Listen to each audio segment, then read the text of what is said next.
Hi guys, Kaze here, welcome back. We're back with chapter 8 with Ageha in the Men of Yoshiwara, Ohgiya.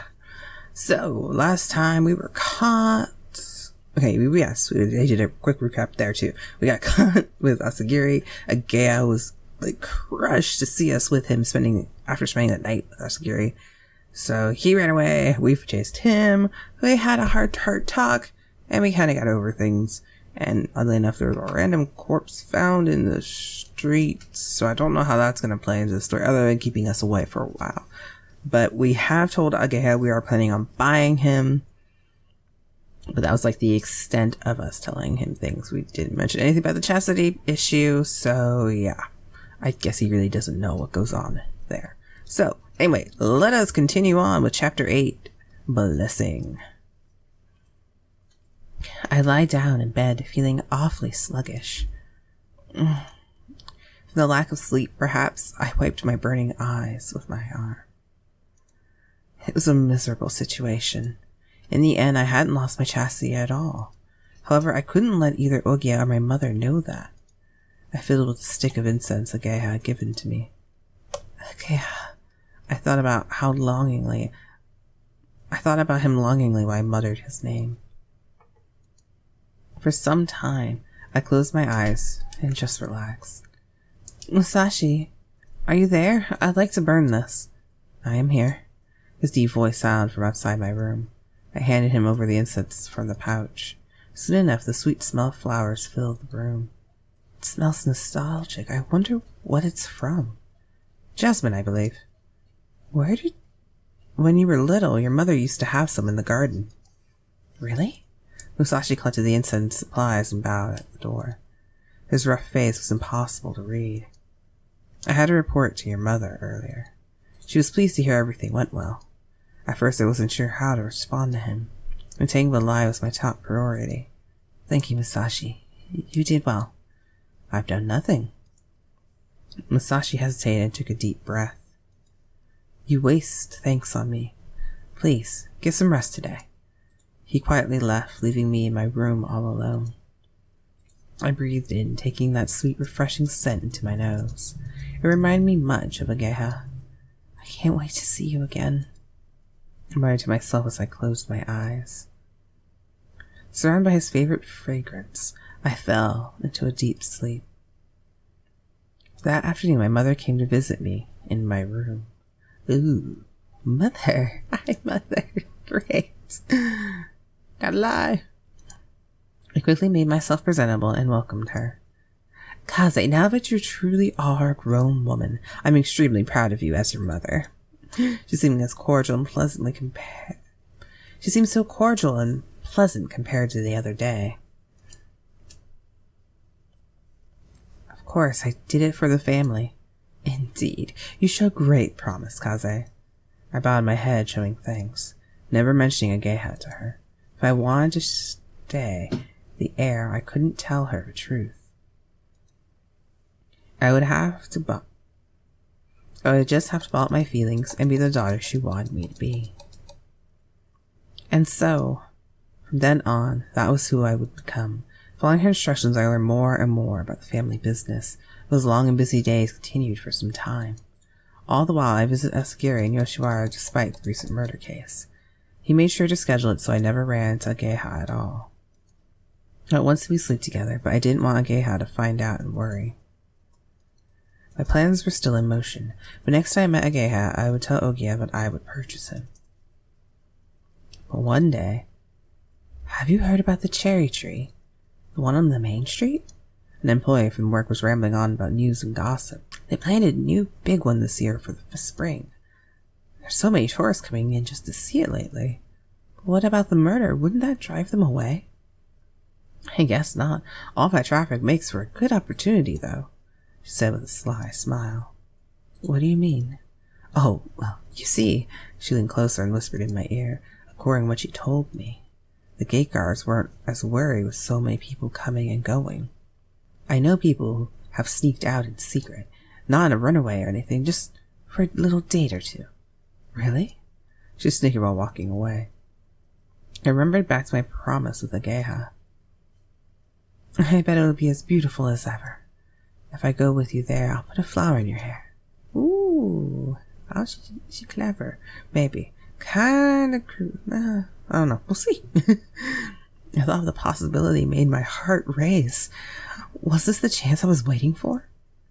Holding his pouch in my hand, I pushed the curtain to the side and glanced outside.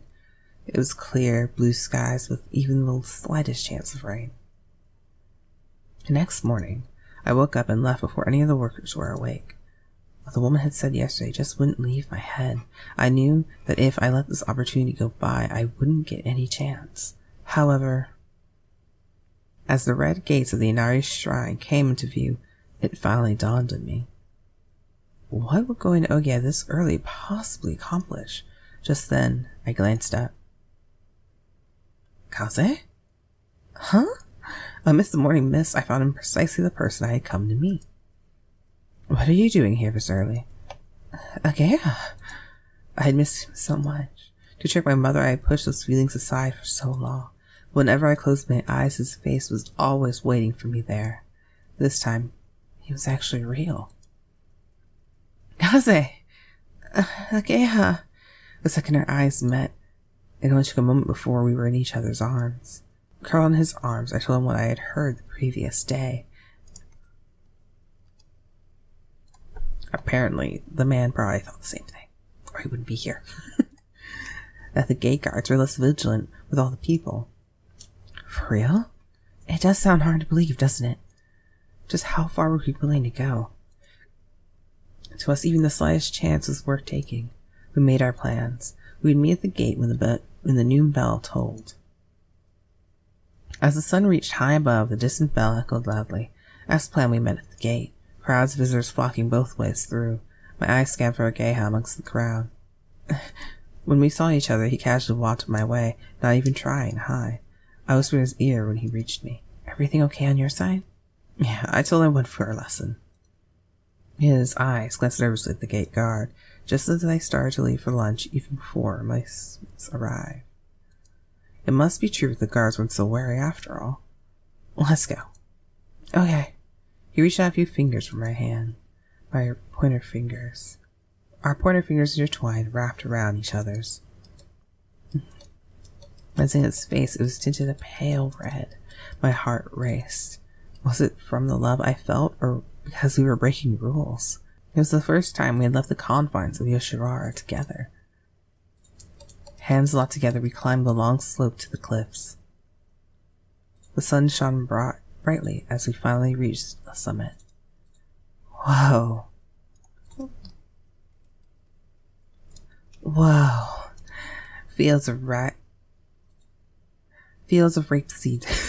Rapeseed. I don't know. Rapeseed spread out as far as the eye could see. I'm sorry if I said that wrong. I don't know my flowers at all. The yellow flowers near the clear blue sky and the distant horizon. Ageha?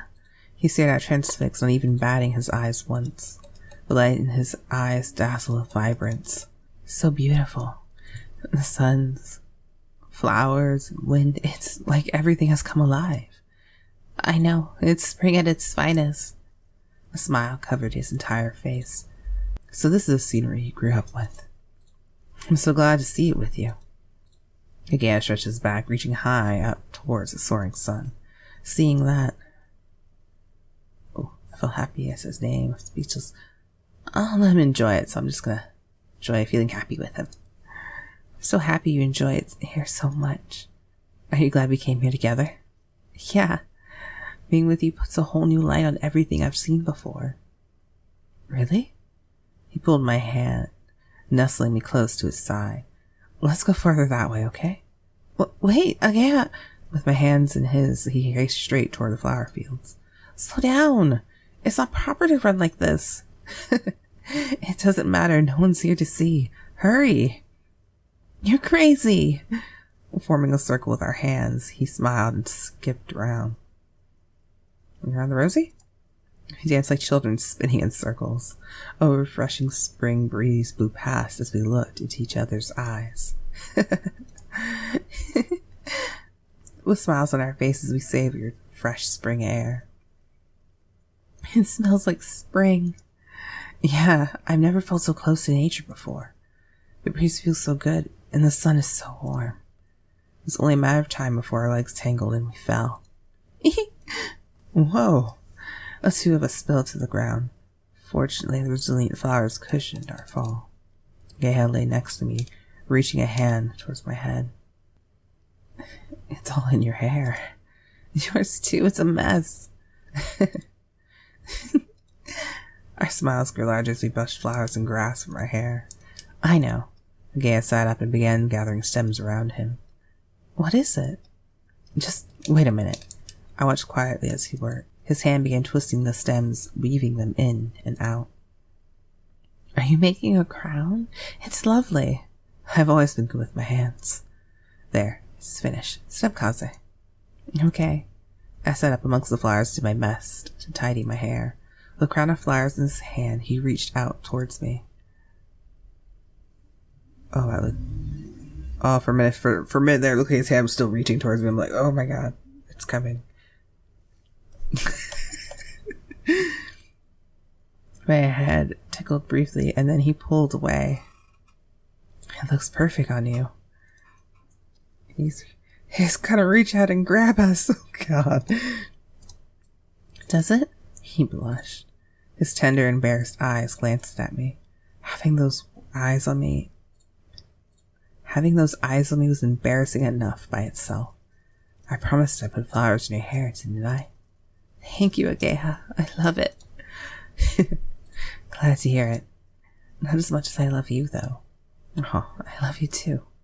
I love you so much. You're embarrassing me. How come? Because you keep staring at me. What? He glanced away with a bashful, blushing cheeks. I have? Yeah. I can't help it. I love you too much. You're so pretty, and the flowers make you that much prettier. His raw, heartfelt compliments were too much to handle. Our gazes met and made our cheeks flush with incredible warmth. The sight of us must have looked like two children playing house, but this is who we were. Kaze? My hair fluttering in the soft breeze, I glanced back at him. When I turned, his lips came toward my forehead.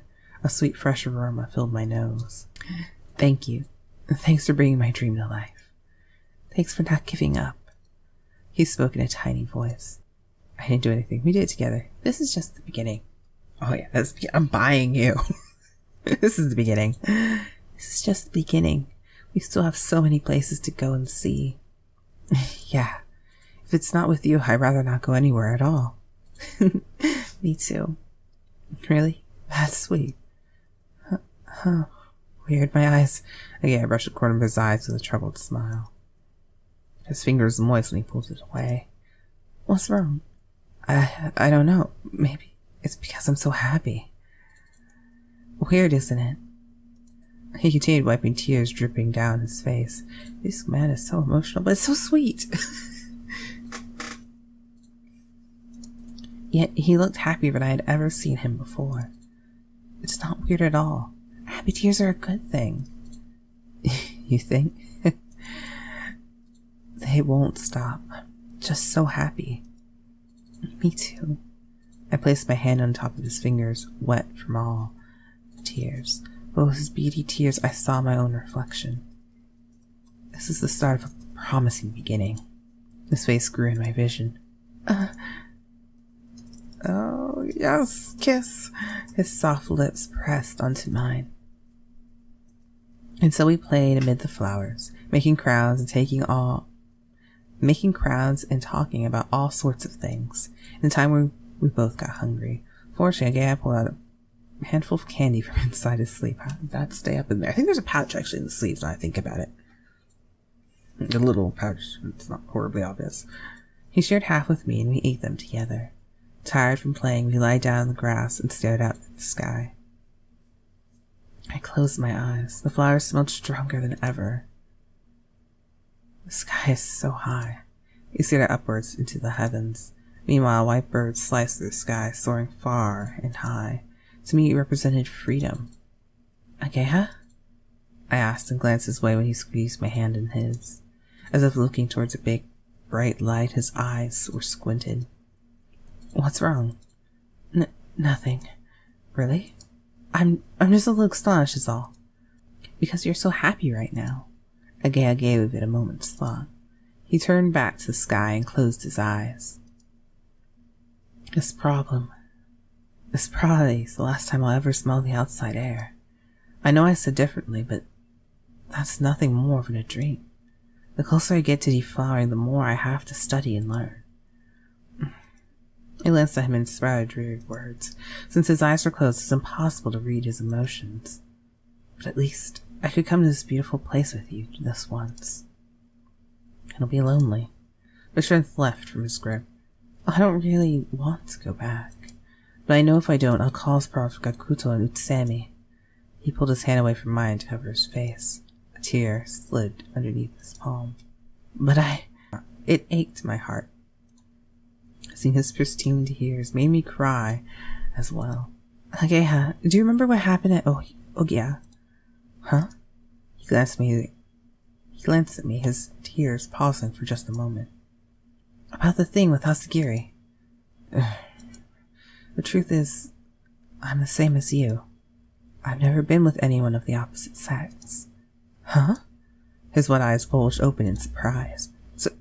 So what happened with him? Nothing. I couldn't go through with it. Nothing happened at all.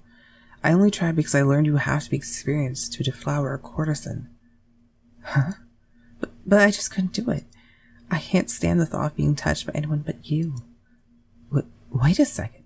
The guy stood up, glaring at me as the blood drained from his face. His bright eyes shuddered with dread. So you did it for me? No, I couldn't. I thought I loved you enough to do it, but I couldn't. I'm sorry. You mean A new round of tears poured through his eyes. Okay. I'm assuming the tears by is probably this time. It's like, oh my god, I blamed her and technically she didn't go through with it, so I blamed her for nothing. I'm assuming that's what the tears are for. Yes, hopefully. Maybe. I so hope. This time, even I couldn't hold them back. My vision blurred while a lump formed in my throat. Why? Why do I love you so much, and yet, why is this island so unfair? Kaze. Before I knew it, he threw his arms around me and curled tight around me. His shoulders trembled, shaking my body. With his face pressed into me, moisture built on my neck. It must have been his innocent tears dripping onto me. I'm sorry. I didn't know. You went through such an awful experience to try to help me. And yet, I was ignorant to all of it. I shook my head. It's okay. I chose to do it all on my own. But it was my fault. If it wasn't such a weak crybaby, this would never have happened. If only I had grown up older than you. We wouldn't have met that way. Anyway, it's over now. Don't let it trouble you. But what do we do from here? It has to be you. I can't spend my first time with anyone but you. I feel the same way. I want it with you and no one else. Our young and pure bodies clung desperately to one another. The sweet smell of flowers overcame me, drawing out tears. Surrounded by the wonders of spring, time slowly passed by. Kaze? The breeze felt so soft and gentle, as if the pain of love on the island was never so harsh. Maybe it'd be for the best if we just didn't, I muttered, quietly making him look my way. We should throw our innocence out the window, right here and now? It was impossible to tell if he said that as a joke or not. His eyes shimmered with tears as he looked down mournfully. It didn't matter to me. All I wanted was this moment to last forever. We could. It might just be our best chance to find happiness. Kaze. Our fingers came together and locked tight. The kiss that followed was overflowing with passion and emotion. Oh, no, I want to know what happens. Don't go. Fine. Okay, fine. What did we get? Oh, 72%. Da, da, da, da, da, da. Okay, seriously. In all seriousness, are we gonna do it? What's gonna happen? I need to know. All right, I guess we'll find out together again. Oh God, that's good. Okay. If you guys enjoyed the video, be sure to give us a like and subscribe to the channel if you haven't already. I'll see you guys next time. Bye.